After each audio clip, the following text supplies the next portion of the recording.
Hi friends, welcome to MAL news. ఈ వీడియోలో ఇప్పుడే మనకి బ్రేకింగ్ న్యూస్ అనమాట. రాష్ట్ర వ్యాప్తంగా తెలంగాణకు సంబంధించి వెదర్ రిపోర్ట్ అయితే రిలీజ్ చేశారు. దానికి సంబంధించిన పూర్తి వివరాలు మీకు ఎక్స్ప్లెయిన్ చేస్తాను. టాపిక్లోకి వెళ్ళిపోదాం మనం. రాగల 3 రోజుల పాటు తెలంగాణలో వర్షాలు. రాగల 3 రోజులు తెలంగాణలో పలు ప్రాంతాల్లో వర్షాలు పడే అవకాశం ఉందని హైదరాబాద్ వాతావరణ కేంద్రం పేర్కొంది. నైరుతి రుతుపవనాలు ఆదివారం కేరళలో ప్రవేశించాయన్నమాట. రాగల 3 రోజుల్లో మరింత ముందుకు కొనసాగే అవకాశం ఉందని వాతావరణ కేంద్రం హెచ్చరించిందనమాట. దీని ప్రభావంతో పశ్చిమ దిశ నుంచి తెలంగాణ వైపు బలమైన గాలులు వీస్తున్నట్లు పేర్కొన్నారు. రాగల 3 రోజుల పాటు తెలంగాణలో తేలికపాటి నుంచి ఓ మోస్తారు వర్షాలు కురిసే అవకాశం ఉందని, అలాగే ఇవాళ రేపు ఉరుములతో కూడిన వర్షాలు కురిసే అవకాశం ఉన్నట్లు వాతావరణ కేంద్రం అయితే తెలిపిందనమాట. ఇప్పుడే మనకు అప్డేట్ అయితే ఇవ్వడం జరిగింది. 3 రోజులు అయితే జాగ్రత్తగా ఉండాలి ప్రజలు. ఇది ఫ్రెండ్స్, ఈ వీడియో ఇది నచ్చితే లైక్ చేయండి. సబ్స్క్రైబ్ చేసుకోకపోతే మన ఛానల్ సబ్స్క్రైబ్ చేసుకొని ఫాలో అవుతానండి.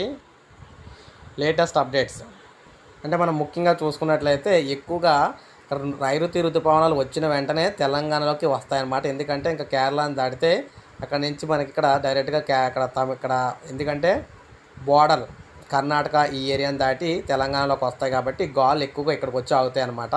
పీఠభూమి వల్ల ఎత్తుగా ఉండడం వల్ల అందువల్ల ఇక్కడ వర్షాలు అయితే ఉంటాయి.